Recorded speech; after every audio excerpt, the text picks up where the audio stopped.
हरे कृष्णा। आप सभी भक्तों का हार्दिक स्वागत है। आज हम आपको उत्पन्ना एकादशी के बारे में बताएंगे। मार्गशीर्ष मास की कृष्ण कृष्ण पक्ष में आने वाली एकादशी के को उत्पन्ना एकादशी कहते हैं, क्योंकि इसी दिन एकादशी माता की उत्पत्ति हुई थी। एकादशी का व्रत शुरू करने के लिए आज का दिन बेहद उत्तम है। इस दिन व्रत रखने से अश्वमेध यज्ञ के पुण्य की प्राप्ति होती है। आज विष्णु जी एवं एकादशी माता की पूजा करने से अश्वमेध यज्ञ का पुण्य मिलता है। श्री कृष्ण बोले, मार्गशीर्ष माह के कृष्ण पक्ष में आने वाली इस एकादशी को उत्पन्ना एकादशी कहा जाता है और यह व्रत शंखो द्वार तीर्थ में स्नान करके भगवान के दर्शन करने से जो फल प्राप्त होता है उसके बराबर पुण्य मिलता है। व्रत करने वाले भक्त को चोर, पाखंडी, पर स्त्रीगामी, निंदक, मिथ्याभाषी तथा किसी भी प्रकार के पापी से बात नहीं करनी चाहिए। इसका महात्म्य मैं तुम्हें सुनाता हूँ, ध्यान पूर्वक सुनो। युधिष्ठिर कहने लगे, हे भगवान, आपने हजारों यज्ञ और लाख गोदान को भी एकादशी व्रत के बराबर नहीं बताया, सो यह तिथि सब तिथियों से उत्तम कैसे हुई, बताइए। भगवान कहने लगे, हे युधिष्ठिर, सतयुग में मोर नाम का दैत्य उत्पन्न हुआ। वह बड़ा बलवान और भयानक था। उस प्रचंड दैत्य ने इंद्र आदित्य, वसु, वायु, अग्नि आदि सभी देवताओं को पराजित करके भगा दिया। तब इंद्र सहित सभी देवताओं ने भयभीत होकर भगवान शिव से सारा वृतांत कहा और बोले, हे कैलाशपति, मोर दैत्य से भयभीत होकर सब देवता मृत्यु लोक में फिर रहे हैं।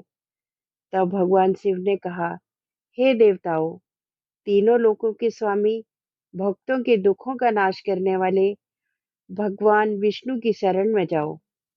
वे ही तुम्हारे दुखों को दूर कर सकते हैं।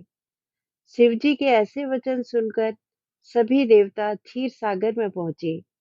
वहां भगवान को शयन करते देख हाथ जोड़कर उनकी स्तुति करने लगे कि हे देवताओं द्वारा स्तुति करने योग्य प्रभु, आपको बारंबार नमस्कार है। देवताओं की रक्षा करने वाले मधुसूदन, आपको नमस्कार है। आप हमारी रक्षा करें। दैत्यों से भयभीत होकर हम सब आपकी शरण में आए हैं। आप इस संसार के कर्ता, माता पिता, उत्पत्ति और पालन करता और संहार करने वाले हैं। सबको शांति प्रदान करने वाले हैं। आकाश और पाताल भी आप ही हैं।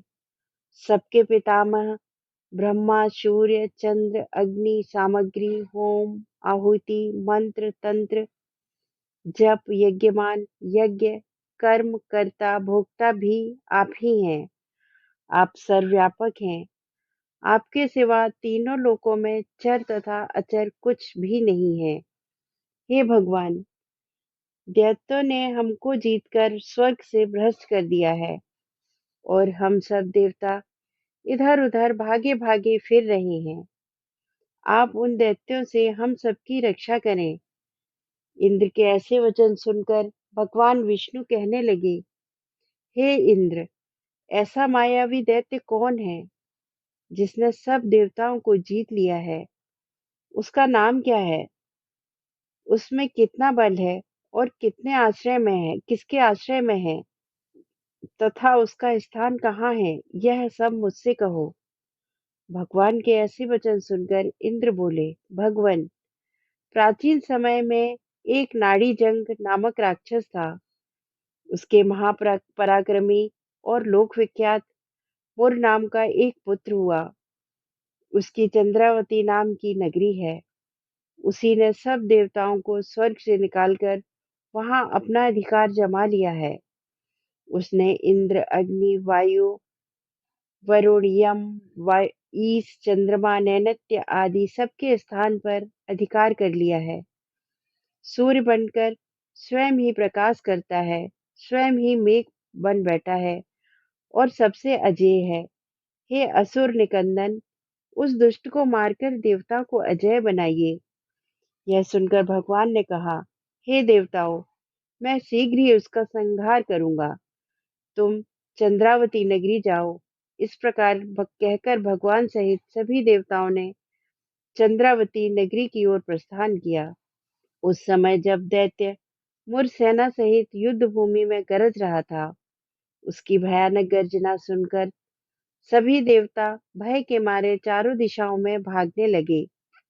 जब स्वयं भगवान रणभूमि में आए तो दैत्य उन पर भी अस्त्र शस्त्र आयुध लेकर दौड़े। भगवान ने उन्हें सर्प के समान अपने बाणों से बीन डाला। बहुत से दैत्य मारे गए, केवल मुर बचा रहा। वह अविचल भाव से भगवान के साथ युद्ध करता रहा।